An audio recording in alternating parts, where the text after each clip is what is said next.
Hello दोस्तों, मैं लेकर आ गया हूँ BBD सॉल्यूशन के केमिस्ट्री का सॉल्यूशन का सेकंड पार्ट। हम लोग क्वेश्चन नंबर 27 तक देख चुके थे। इसके बाद अब हम लोग देखेंगे क्वेश्चन नंबर 28 से। क्वेश्चन नंबर 28 में कहता है, आदर्श घोल के लिए निम्नलिखित में से कौन से शर्तें सत्य है। तो हम लोग सॉल्यूशन में पढ़ चुके हैं। दो तरह के हम लोग पढ़े थे, एक होता है आदर्श विलयन, एक आदर्श विलयन होता है और दूसरा होता है अनादर्श विलयन। देख सकते हैं आप लोग, आदर्श विलयन को हम लोग आइडियल भी कहते हैं और इसको नॉन आइडियल कहते हैं। तो आदर्श होने के लिए हम लोग को 5 कंडीशन पता है, पहला, दूसरा, तीसरा, चौथा, पांचवा, 5 कंडीशन। उसी तरह से ये सब का भी है। तो 5 कंडीशन में सबसे पहला कंडीशन कहता है रॉल्स लॉ फॉलो करना चाहिए। हम लोग ऑप्शन नंबर भी मिलाते चलेंगे तो हम लोग देखेंगे डेल्टा एच के बारे में बोला है, इंथाल्पी के बारे में बोला है। तो जो इंथाल्पी होता है आइडियल सॉल्यूशन, आदर्श सॉल्यूशन का, वो इक्वल टू 0 होता है। और डेल्टा भी मिक्सिंग की बात किया है, तो डेल्टा भी देखिए, डेल्टा भी क्या है, ये भी इक्वल टू है 0। तो हम लोग देख सकते हैं कि इसका ऑप्शन नंबर कौन सा हो जाएगा। तो डेल्टा एच भी 0 और डेल्टा भी 0, दोनों 0 होना चाहिए। तो थोड़ा सा मिस्टेक हुआ है क्वेश्चन में, दोनों 0 होना चाहिए। ऑप्शन नंबर ए सही है, लेकिन यहाँ पर क्या होना चाहिए, डेल्टा भी 0 होना चाहिए। ठीक है, देखिए ये पूरा का पूरा कंडीशन लिखा हुआ है, इसका स्क्रीनशॉट भी आप ले सकते हैं। पूरा एग्जाम्पल के साथ में लिखा हुआ है, फिगर भी बना हुआ है। और ये हो गया नॉन आइडियल सॉल्यूशन का। नॉन आइडियल सॉल्यूशन में 2 डेविएशन शो करता है, नेगेटिव डेविएशन और पॉजिटिव डेविएशन, जिसको हम लोग कहते हैं ऋणात्मक विचलन और धनात्मक विचलन। तो इस तरह से पूरा दिया हुआ है, इसका एग्जाम्पल भी दिया हुआ है। तो ठीक है, अब हम लोग चलते हैं क्वेश्चन नंबर 29 पर। देखिए इसका हो गया 28 का क्या हो गया, डेल्टा एच भी 0 के इक्वल होगा और डेल्टा भी 0 के इक्वल होगा। इसके बाद चलते हैं हम लोग अगला क्वेश्चन नंबर 29 में कहता है कि 2 द्रवों से बना एक एजोट्रोपिक घोल का क्वथनांक दोनों द्रवों से कम होता है, जबकि, तो ये आपको याद करना पड़ेगा कब होता है ये। तो रॉल्स नियम से धनात्मक विचलन दिखाता है, ये आपको याद करना पड़ेगा। ये पूरा का पूरा आइडियल नॉन आइडियल में ही पता चल जाएगा आप लोग को।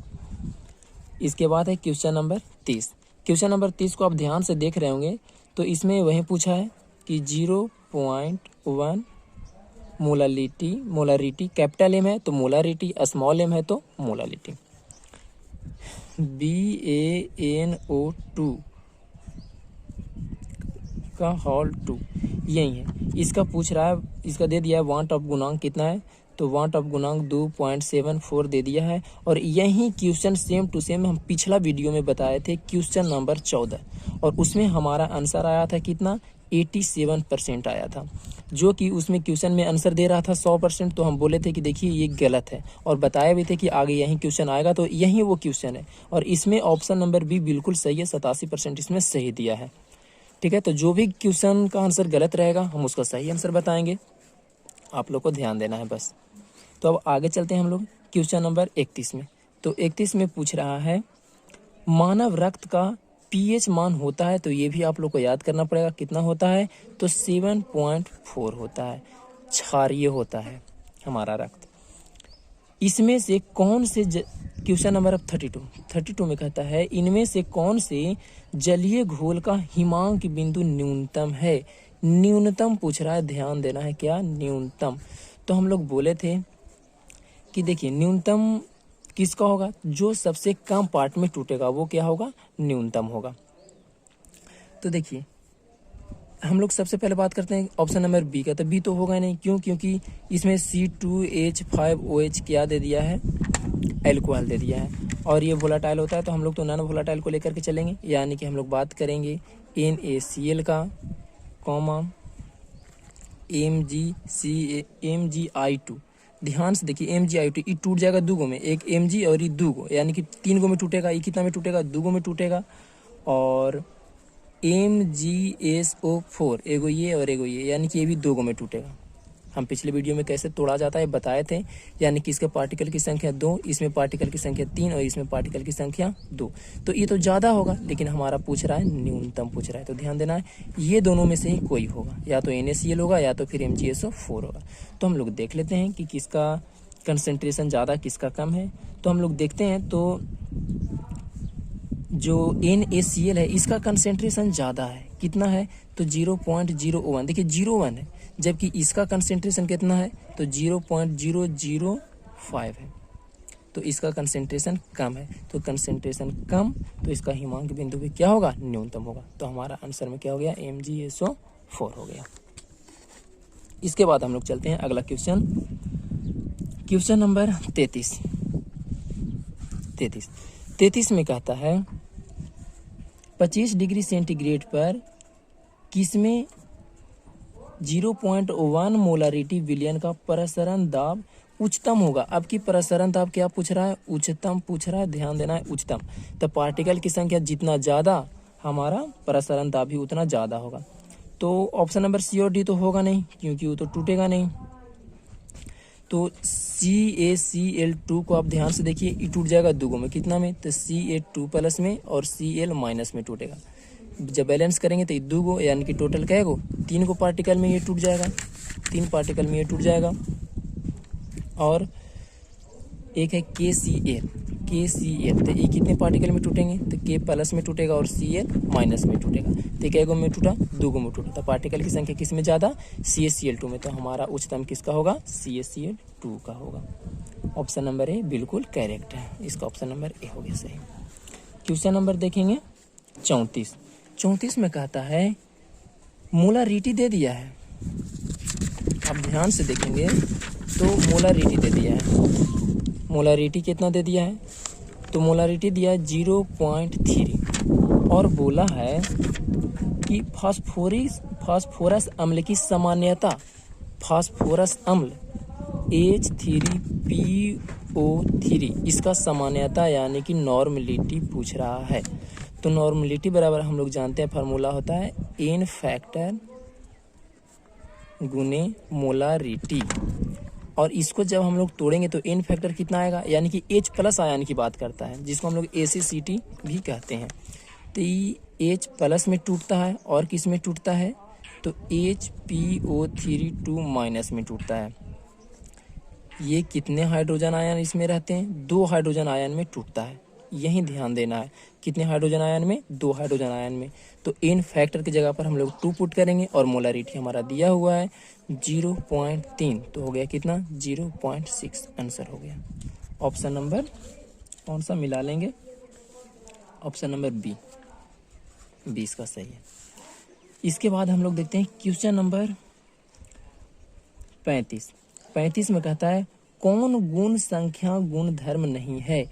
तो ये हम आप लोग को पहले बताए थे, कितने होते हैं, 4 होते हैं, चारों के बारे में बताए थे। तो आप देख सकते हैं ये तो सिंपल सा है, डेल्टा TF होता है, पाई होता है ऑस्मोटिक प्रेशर, फ्रीजिंग पॉइंट होता है, और फिर हो गया डेल्टा TB भी होता है। लेकिन KB क्या है, KB तो कांस्टेंट है, तो ये ऐसे ही नहीं हो जाएगा। ऑप्शन नंबर डी क्या है इसका, करेक्ट है।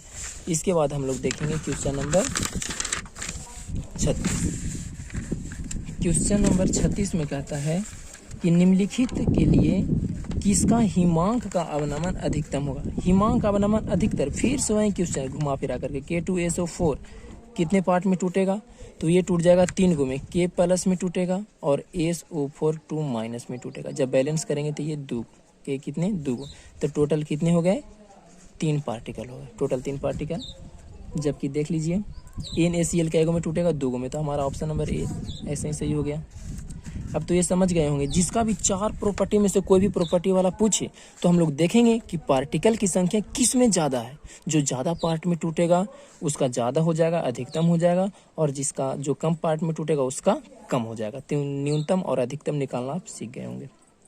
इसके बाद क्वेश्चन नंबर 37, क्वेश्चन नंबर जो 37 है बिल्कुल same to same question number 17 के जैसा है, तो इसको हम छोड़ देते हैं, अब बना लीजिएगा। इसके बाद है क्वेश्चन नंबर 38 और इसमें कितना बोला है शुद्ध जल की मूलरता पूछा है, शुद्ध जल जो H2O होता है, शुद्ध जल की मूलरता पूछा है। तो ये कितना होता है 55.6 होता है। आप चाहेंगे तो हम इसको निकाल कर भी बता सकते हैं, लेकिन ये सबको याद रहता है, जनरली सबको कोचिंग में भी बताया जाता है, तो हम इसको छोड़ देते हैं, आप लोग को भी याद हो गया। तो अर्थ इसको हो गया। इसके बाद क्वेश्चन नंबर 39 में कहता है कि एक मोलालिटी, देखिए स्मॉल m लिखा हुआ है, मतलब मोलालिटी बराबर दिया हुआ है 1, और इसके बाद पूछ रहा है जलीय घोल का मूल प्रभाज पूछ रहा है, मूल प्रभाज। तो देखिए क्वेश्चन नंबर 39, मोलालिटी बराबर हम लोग फार्मूला जानते हैं। मोलालिटी बराबर क्या फार्मूला जानते हैं, नंबर ऑफ मोल बटा weight of solvent in KG. किसका वेट, तो सोलवेंट का। तो वेट ऑफ सोलवेंट हम शॉर्ट में लिख देते हैं W2 से, इसको डिनोट कर देते हैं। क्या चीज में रहना चाहिए, इन केजी में रहना चाहिए। तो इक्वल टू 1। तो यहाँ से अगर जो हम लोग निकालेंगे और हम लोग कितना वेट ले लेंगे, 1 केजी में मान लेंगे कि घुला हुआ है, तो इन बटा 1 केजी हो जाएगा। 1 केजी बराबर कितना 1। तो यहाँ से नंबर ऑफ मोल कितना आ जाएगा, n बराबर, जब इसको क्रॉस मल्टीप्लाई करेंगे तो n बराबर आ जाएगा 1। नंबर ऑफ मोल हमारा आ गया 1। इसके बाद H2O कितना हम लोग माने, 1 केजी माने, यानी कि 1000 ग्राम। तो हम लोग नॉर्मलिटी इक्वल टू फार्मूला जानते हैं, या फिर नॉर्मलिटी करें। इसके बाद हम लोग निकाल लेते हैं, तो सबसे पहले हम लोग निकाल लेते हैं इसका वाटर का नंबर ऑफ मोल। तो वाटर का नंबर ऑफ मोल निकालेंगे तो वेट बटा क्या हो जाएगा, मॉलिक्यूलर वेट। और वेट इसका कितना मान लिए हम, 1000 ग्राम मान लिए, और मॉलिक्यूलर वेट कितना होता है 18 होता है। कैसे होता है, तो आप जानते होंगे, जो H2O लिखल रहता है, तो हाइड्रोजन का कितना 1 गुने 2 और प्लस ऑक्सीजन का कितना 16, तो आगे 16 और 2 18, मॉलिक्यूलर वेट कितना 18। यहाँ से सोल्व करेंगे तो 55 पॉइंट कितना 55 आ जाएगा, और जो कि कितना 55 पॉइंट हम लोग 6 इसको लिख सकते हैं। तो जब इतना करने के बाद हम लोग डायरेक्ट मोल फ्रैक्शन पर चलते हैं, जो मोल प्रभाज पूछ रहा था। तो मोल प्रभाज बराबर आप फार्मूला जानते होंगे क्या, स्मॉल n बटा small n plus capital N। तो स्मॉल n कितना निकाल करके ले आए थे, स्मॉल n 1, तो 1 हो गया, और 1 प्लस इसका कितना 55.6। तो सॉल्यूशन करने के बाद ये आ जाएगा लगभग 0.0177, इतना आ जाएगा। ठीक है, तो ये ऑप्शन नंबर मिला लीजिएगा आप लोग। ऑप्शन नंबर हो गया कौन सा, D. Option number D correct है। इसके बाद है क्वेश्चन नंबर 40। तो 40 में ध्यान से देखिए, 40 में पूछ रहा है किसी घोल का 1 मोलारिटी, मतलब कि मोलारिटी बराबर दे दिया है 1 मोलारिटी दे दिया है, और पूछ रहा है कि परासरण दाब पाई बराबर हम लोग जानते हैं फार्मूला MRT। एम का वैल्यू कितना, तो 1RT। देखिए यही होता है मेन फार्मूला, आप भी पढ़े होंगे यही होता है, लेकिन ऑप्शन में थोड़ा अजीब ढंग का दे दिया है, तो आप लोग इसको समझ लीजिएगा, लेकिन फार्मूला क्या होता है, यही होता है, पाई इक्वल टू MRT। इसके बाद हम लोग चलते हैं क्वेश्चन नंबर 41 में कहता है कि 1 लीटर विलयन में उपस्थित विलेय की ग्राम तुल्यांकों की संख्या। तो ग्राम तुल्यांकों की संख्या क्या कहलाता है, सामान्यता कहलाता है,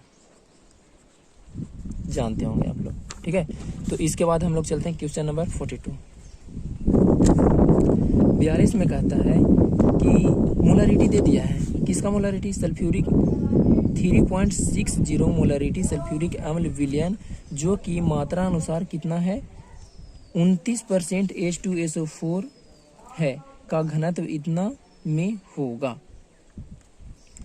क्वेश्चन नंबर 42 में कहता है, इसमें मोलारिटी दिया हुआ है H2SO4 का, इसका मोलारिटी दिया हुआ है कितना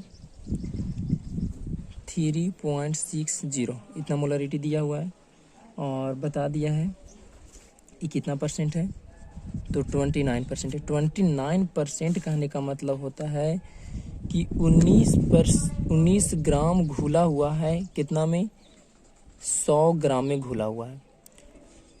29 ग्राम H2SO4 सल्फ्यूरिक अम्ल घुला हुआ है 100 ग्राम में, यानी कि ई हो गया हमारा सोलूट की मात्रा, मतलब विलेय की मात्रा, और ये हो गया विलायक की मात्रा। ठीक है, तो मोलारिटी बराबर हम लोग फार्मूला जानते हैं, नंबर ऑफ मोल बटा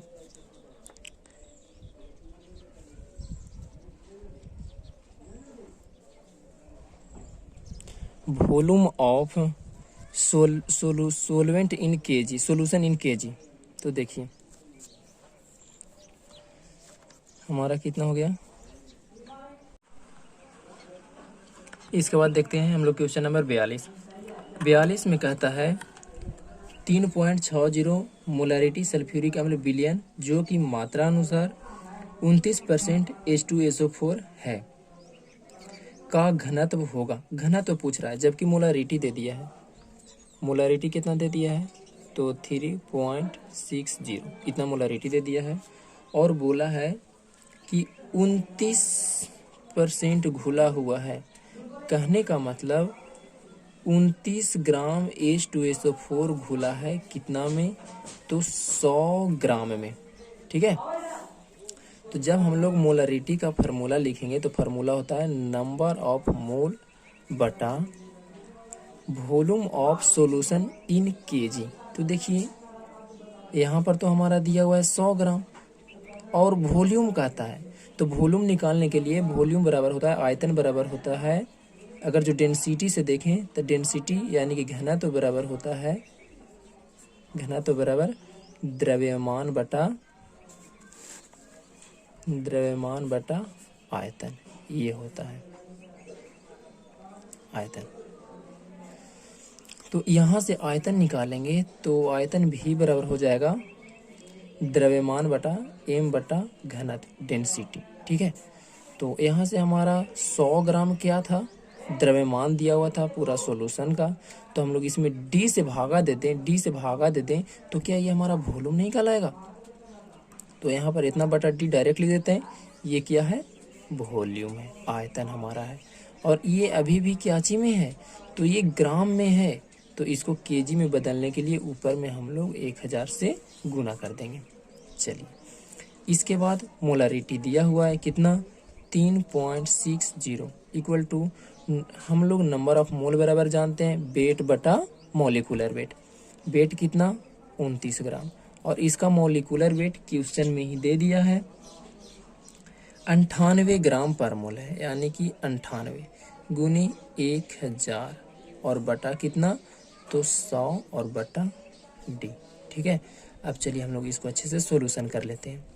3.60 कॉन्सेप्ट तो आप लोग समझ गए होंगे, बस फार्मूला लगाना था मोलारिटी का और कुछ नहीं। आंसर सॉल्यूशन करेंगे तो 29 बटा 98 गुने 1000 तो ऊपर में रहेगा ही, और जब इसको सॉल्यूशन करेंगे तो डी चला जाएगा ऊपर और 100 आ जाएगा नीचे, तो 2 0 तो कट गया 98। और इसके बाद चलिए सॉल्यूशन करते हैं, तो डी बराबर आ जाएगा कितना, तो 98 इधर गुना में आ जाएगा, 3.60 हटा देते हैं गुने 98 और बटा कितना 29 में नीचे आ जाएगा, 29 नीचे आ जाएगा और 10 भी नीचे आ जाएगा। एक पॉइंट हटाने के लिए 1 0 हम लोग बैठा देते हैं। ठीक है, इसके बाद जब सॉल्यूशन कीजिएगा काट छट के पूरा, तो आ जाएगा आपको लगभग 1.22 ये आपका आ जाएगा। ठीक है, ऑप्शन नंबर मिला लीजिएगा आप लोग। इसके बाद हम लोग चलते हैं जो कि डी सही है। क्वेश्चन नंबर 43 में कहता है जल के 36 ग्राम व ग्लिसरीन के 40 ग्राम। जल के कितना 36 ग्राम और ग्लिसरीन जिसका फार्मूला होता है C3H5OH का होल राइस, ये कितना देखिए दिया है 40 ग्राम पर। 40 ग्राम पर सही आंसर नहीं आता है, इसको 46 ग्राम लेकर के बनाइए, थोड़ा सा मिस्टेक हुआ है और यही क्वेश्चन 2 बार आया है। क्वेश्चन नंबर 45 में भी सेम टू सेम क्वेश्चन था। 43 में देखिए क्वेश्चन नंबर 43, अच्छा 43 तो बता ही रहे हैं, 43 और 45 क्वेश्चन नंबर 45 और 43 सेम है, तो हम दोनों को एक साथ ही बता देते हैं। इसमें इतना दिया हुआ है कि जल 36 ग्राम और ग्लिसरीन कितना 46 ग्राम। तो पूछ क्या रहा है, बिलियन में ग्लिसरीन का मोल अंश, ग्लिसरीन इसका मोल अंश पूछ रहा है। और हम लोग जानते हैं कि मोल अंश यानी कि मोल फ्रैक्शन बराबर होता है स्मॉल एन बटा small N plus capital N. ठीक है, जब ग्लिसरीन का पूछ रहा है तो ग्लिसरीन का उल्टा हो जाएगा कैपिटल एन बटा capital N plus small N, नीचे में तो सेम ही रहेगा, है कि नहीं। फार्मूला वही वेट बटा molecular weight, number of mole बराबर क्या होता है फार्मूला, वेट बटा मॉलिक्यूलर वेट। तो इसका वेट दिया हुआ है कितना 46 ग्राम, तो हो जाएगा 46। और जब इसका आप मॉलिक्यूलर वेट निकालिएगा किसका C3H5OH का होल थ्राइस यानी ग्लिसरीन का, तो निकल करके आएगा इसका मॉलिक्यूलर वेट 92। कैसे निकाला जाता है आप लोग को पता होगा, 3 है तो 12 तिया 36 प्लस 5 और प्लस इसका 70 कॉमन करके कर सकते हैं। जैसे इसका हम कर देते हैं 12 गुने 3 प्लस हाइड्रोजन का 5 प्लस 16 × 17, 17 तिया एक कॉमन जब ऐड कीजिएगा तो कितना आ जाएगा 92 आ जाएगा। तो हो गया 46 बटा कितना 92 और बटा इसका पुनः लिखेंगे 46 बटा 92 और प्लस स्मॉल एन किसका जल का यूज कर लेते हैं। तो जल का कितना दिया हुआ है 36 ग्राम, तो हो गया 36 बटा और H2O का मॉलिक्यूलर वेट कितना तो 18 होता है। कैसे, तो हाइड्रोजन का 2 गुने 1 प्लस 16, 16 2 कितना 18, तो हो गया 18, 18 दूना 36, 46 दूना 92 2। जब यहाँ से आप लोग सोल्व करिएगा तो आ जाएगा ऊपर में 1/2 और नीचे में 1/2 प्लस 1/2, 1/2 1/2 ऐड करेंगे तो 1 यानी कि 1/2 बचेगा सिर्फ, जिसको 0.5 बोलते हैं। ये हमारा क्या हो गया आंसर 0.5। इसके बाद हम लोग क्वेश्चन नंबर देखेंगे 44। क्वेश्चन नंबर 44 44 में कहता है 27 डिग्री सेंटीग्रेड पर 18 ग्राम प्रति लीटर वाले ग्लूकोज विलयन की पारस्परिक दाब 2.46 वायुमंडलीय है, तो ग्लूकोज का अनुभार ज्ञात कीजिए। तो हम लोग जानते हैं, क्या जानते हैं, जो पारस्परिक दाब होता है यानी कि ऑस्मोटिक प्रेशर होता है पाई, इसका फार्मूला होता है MRT।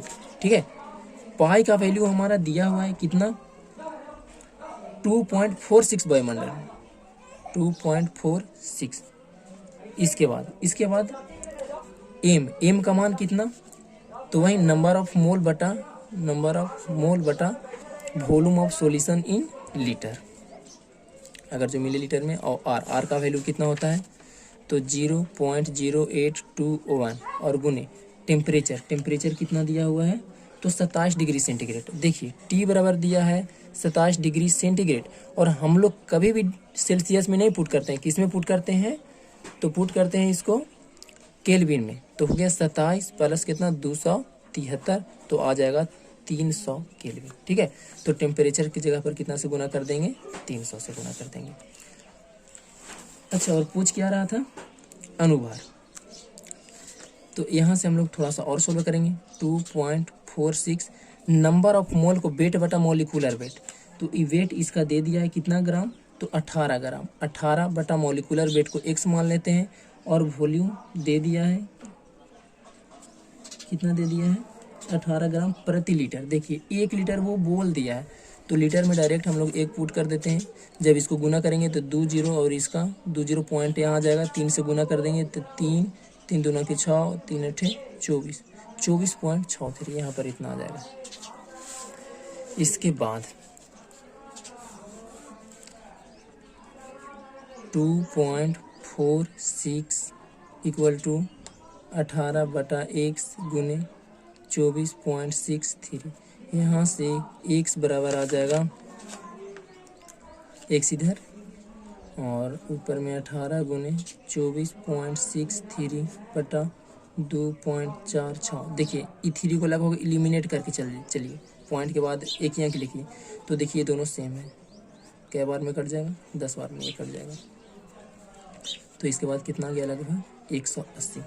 ऑप्शन नंबर कौन सा, तो इसका ऑप्शन नंबर ए क्या हो गया, करेक्ट हो गया। इसके बाद क्वेश्चन नंबर 45, तो 45 तो हम पहले ही बता चुके हैं, 45 और 43 आप भी देख लीजिएगा, एकदम सेम एक जैसा है। तो इसके बाद हम लोग चलते हैं क्वेश्चन नंबर 46 में कहता है बेंजीन विलायक में किसी विलेय का मोल अंश कितना है, मतलब मोल प्रभाज दे दिया है, मोल फ्रैक्शन दे दिया है 0.2, तो इस विलयन की मूलरता कितनी होगी। देखिए, तो इसका डायरेक्ट एक फार्मूला होता है, समझे, एक फार्मूला होता है, क्या होता है, मोललता यानी कि मोलालिटी बराबर होता है मोल फ्रैक्शन ऑफ ए गुने 1000 बटा 1 minus mole fraction of A और गुने molecular weight of B. Molecular weight of B मतलब बेंजीन का मॉलिक्यूलर वेट। तो देखो एक्स ए तो दिया हुआ है, मोल फ्रैक्शन ऑफ ए कितना 0.2 दिया हुआ है। इसके बाद गुने 1000 है तो 1000 लिख देते हैं, 1 माइनस 0.2 को 1 माइनस 0.2, और ए में बी कहने का मतलब क्या, मॉलिक्यूलर वेट ऑफ बी यानी कि बेंजीन का, तो C6H6 यही होता है बेंजीन का फार्मूला।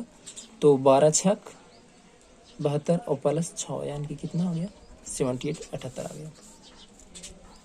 तो यहाँ हो गया 78 78। इसको सोल्व कर लेंगे, 0.2 गुने 1000 बटा 0 पॉइंट घटा के आएगा, घट करके आ जाएगा 8 और बटा 78, 500 पॉइंट खत्म, 2 चौके 8, 4 से काटेंगे तो 25 चौके 100, 250। जब इसको हम लोग सोल्व करेंगे तो आ जाएगा लगभग कितना 250 बटा 78, और इसको जब डिवाइड दे दीजिएगा तो आ जाएगा 3.2। देखिए हम समय बचाने के लिए डायरेक्ट कर दे रहे हैं, आप लोग चेक कर लीजिएगा, इतना ही आएगा 3.2 जब इसको डिवाइड कीजिएगा। कॉन्सेप्ट ही है, ये फार्मूला जो है ना आपको डायरेक्ट याद करना पड़ेगा। ये अगर जो फार्मूला आपको याद है तो मोलालिटी आप आसानी से निकाल सकते हैं जब मोल फ्रैक्शन किसी का दिया हुआ रहता है। ए में भी क्या है, तो मोलर मास है, मोलर द्रव्यमान है, मोलर द्रव्यमान, ठीक है, जो कि बेंजीन का इस तरह से निकाला जाता है, आप लोग भी जानते होंगे निकालना। इसके बाद है क्वेश्चन नंबर 47 में कहता है Na2SO4 के विलयन में अल्फा वियोजन की मात्रा कितना है, अल्फा है, तो आणविक द्रव्यमान की गणना में प्रयुक्त वांट ऑफ फैक्टर आई क्या है। तो ये क्वेश्चन इस तरह का हम पहले भी बताए थे। Na2SO4 जब इसका वियोजन होगा, जब ये टूटेगा तो किस में टूटेगा, तो Na प्लस और प्लस SO4 2 माइनस में टूटेगा। जब इसको हम लोग बैलेंस करेंगे तो यहाँ 2 से गुना करना पड़ेगा, शुरू में 1 और ये 0 0 रहेगा। मान लेते हैं कितना डिसोसिएट हो रहा है, अल्फा टूट रहा है, तो बचेगा कितना 1 माइनस अल्फा बचेगा। ये कितना, तो 2 से गुना है तो यहाँ पर 2 अल्फा, और यहाँ पर 1 से गुना है तो सिर्फ अल्फा बनेगा।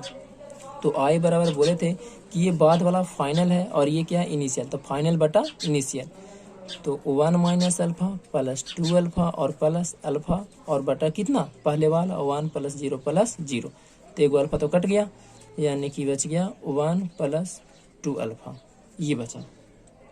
आई का मान पूछ रहा था, तो कितना हो गया 1 plus 2 alpha, option number C correct हो गया। इस तरह का क्वेश्चन हम पहले भी बताए हैं, आ रहा होगा समझ में। इसके बाद क्वेश्चन नंबर 48